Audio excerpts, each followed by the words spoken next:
जय हिंद, नमस्कार। स्वागत है आपका एक महत्वपूर्ण वीडियो में। पूर्व सैनिकों के लिए दो टाइप की वैकेंसी से संबंधित नोटिफिकेशन जारी किया गया है। सबसे पहली वैकेंसी ऑफिस असिस्टेंट की है।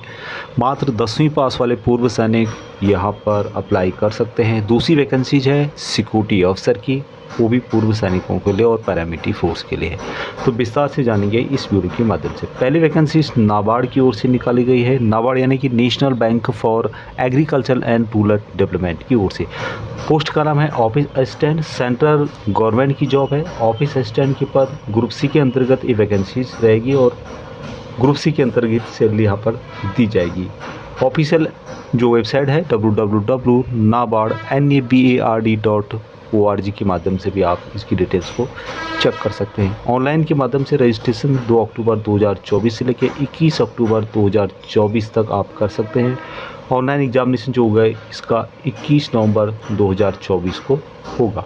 अब यहाँ पर आप देख सकते हैं हर स्टेट की वैकेंसीज है। हालांकि वैकेंसी यहाँ पे कम है, 108 पद हैं टोटल, जिसमें कि एक्सेसमैन और डिसेबल एक्सेसमैन दोनों अप्लाई कर सकते हैं। दोनों के लिए जो वैकेंसी यहाँ पे है टोटल 23 वैकेंसीज है, जिसमें कि एक्सेसमैन के लिए 19 वैकेंसीज है और जो एक्सेसमैन डिसेबल हैं उनके लिए मात्र 4 वैकेंसीज है।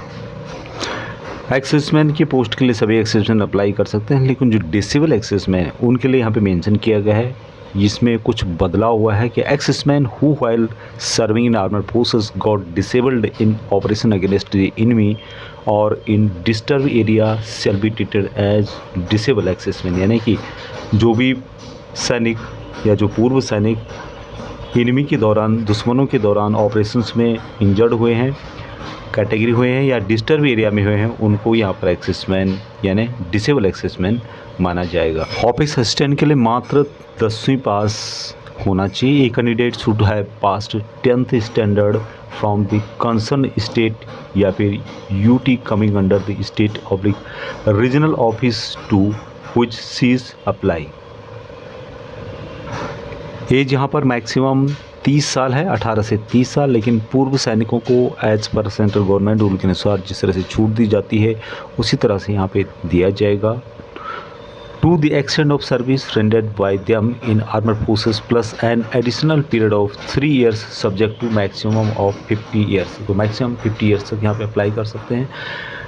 जो भी आपकी एज है उसमें से जितनी आपने सर्विस की है उसमें से -3 साल आपको और करना है, जो कि जनरल के लिए है। तो यहाँ पर आपकी जो एज है 30 साल से ज़्यादा नहीं आनी चाहिए।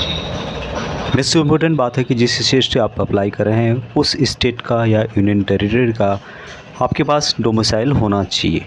उसके अलावा जो भी इन वैकेंसीज़ के लिए अप्लाई कर रहे हैं वहाँ या उनका एजुकेशन ग्रेजुएट नहीं होना चाहिए। यानी कि आपका है भी तो आपके डॉक्यूमेंट में मेंशन नहीं होना चाहिए। यहाँ पे जो सिलेक्शन प्रोसेस है किस तरह का रहने वाला है। सबसे पहले होगा the selection will be done on the basis of online test. Online test के आधार पर होगा एंड लैंग्वेज प्रोपेंसी टेस्ट, जो कि ऑनलाइन टेस्ट के बाद होगा। अभी ऑनलाइन जो टेस्ट होगा उसमें क्या क्या पूछा जाएगा। टेस्ट ऑफ रीजनिंग 30 क्वेश्चन होंगे, 30 मार्क के। इंग्लिश लैंग्वेज 30 क्वेश्चन 30 मार्क के। जनरल अवेयरनेस 30 क्वेश्चन 30 मार्क के। न्यूमेरिकल एबिलिटी 30 क्वेश्चन 30 मार्क के। नंबर ऑफ क्वेश्चन होंगे 120 और मार्क्स यहाँ पे होंगे 120 और टोटल 90 मिनट का टाइम आपको दिया जाएगा।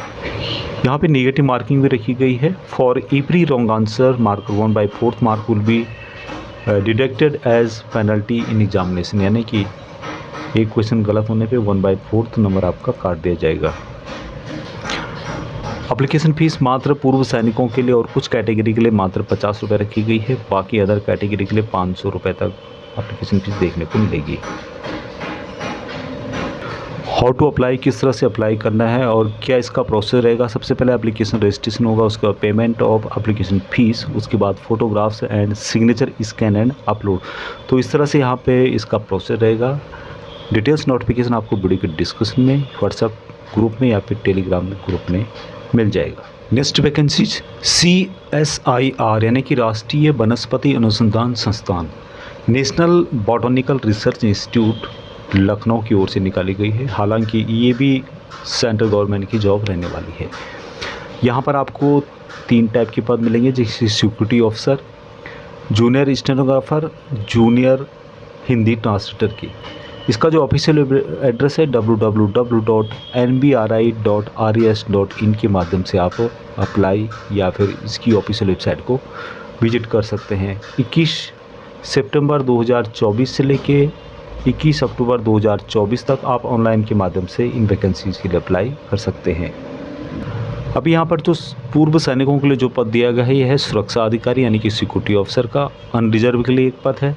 सैलरी यहाँ पर लेवल 7 के हिसाब से 44,900 रुपये से लेके 1,42,400 तक दिया जाएगा। कुल रुपये 88,465 के करीब आपको मिलने वाले हैं।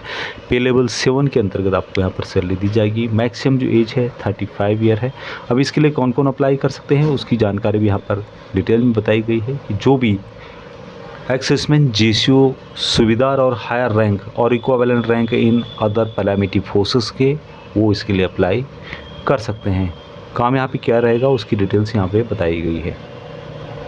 अन्य जो यहाँ पे पद हैं जिसमें कि जूनियर स्टेनोग्राफर टोटल 4 पद हैं जिसमें सैलरी दी जाएगी 25,500 से 81,100 रुपये।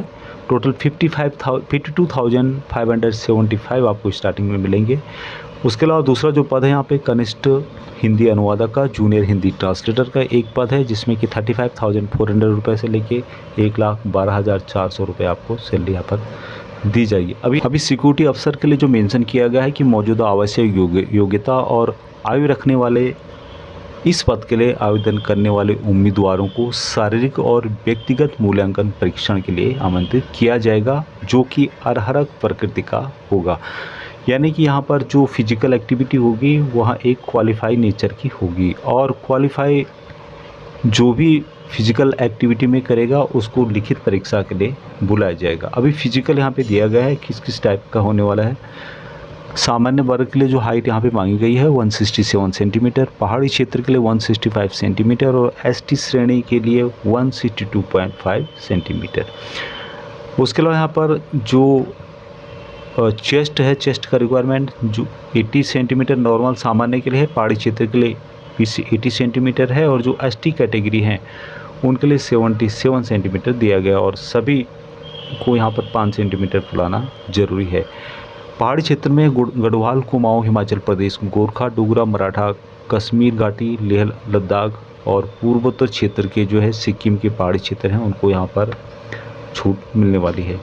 अब यहाँ पर जो शारीरिक एक्टिविटी होगी, फिजिकल टेस्ट होगा जिसमें कि 1600 मीटर का रन होगा जिसके लिए 6 मिनट और 30 सेकेंड दिया जाएगा। लंबी छलांग होगी, चिनअप होंगे, पुशअप होंगे, उठक बैठक होगा। 800 मीटर का रन होगा जो कि महिलाओं के लिए है। अब यहाँ पर किस टाइप के क्वेश्चन पूछे जाएंगे उसकी जानकारी यहाँ पर दी गई है और यहाँ पर कोई आपको सब्जेक्टिव क्वेश्चन नहीं पूछे जाएंगे। यहाँ पे होगा mental ability and personality assessment test होगा। 100 मार्क का 100 नंबर के क्वेश्चन होंगे। इस पेपर में कोई भी ऋणात्मक अंक नहीं होगा। उसके बाद जो दूसरा टेस्ट होगा जिसमें कि समझ यानी कि कम्प्रिहेंशन 25 नंबर का होगा और रिपोर्ट लेखन रिपोर्ट राइटिंग 25 नंबर का होगा। उसके अलावा सुरक्षा विनिमय सिक्योरिटी रेगुलेशंस फायर फाइटिंग से रिलेटेड 25 क्वेश्चन होंगे और जनरल अवेयरनेस से लेकर 25 क्वेश्चन बताई गई है। उसके अलावा यहाँ पर केंद्र सरकार के कर्मचारियों को देय तथा CSIR के लिए लागू किए गए सामान्य भत्ते जैसे कि महंगाई भत्ता, मकान किराया भत्ता, परिवहन भत्ता इत्यादि इन पदों पर देय है। परिषद कर्मचारी उपलब्धता के आधार पर CSIR आवास आवंटन नियमावली के अनुसार अपने पात्र का प्रकार के आवास की भी पात्र हैं, परंतु इस हिस्से में HRA स्वीकार्य नहीं होगा, यानी कि आपको क्वार्टर्स भी दिए जाएंगे यदि उपलब्ध होंगे तो। अब ये अन्य पद यहाँ पर जो है जिसमें कि जूनियर हिंदी ट्रांसलेटर के लिए क्या क्या एजुकेशन होना चाहिए उसकी जानकारी यहाँ पर दी गई है। मास्टर डिग्री होनी चाहिए आपके पास जो यहाँ पर आप पढ़ सकते हैं। उसके अलावा जो नेक्स्ट पद है जूनियर स्टेनोग्राफर इंग्लिश और हिंदी, इसके लिए 10+2 आपका एजुकेशन क्वालिफिकेशन होना चाहिए, साथ में आपकी कंप्यूटर स्पीड भी होनी चाहिए। तो इसकी जानकारी यहाँ पर दी गई है। लिंक आपको वीडियो के डिस्क्रिप्शन में मिल जाएगा। उस लिंक के माध्यम से आप इसकी डिटेल्स और जो भी यहाँ पर पेपर का स्ट्रक्चर है उसको पढ़ सकते हैं। अभी तक इतना ही। जय हिंद।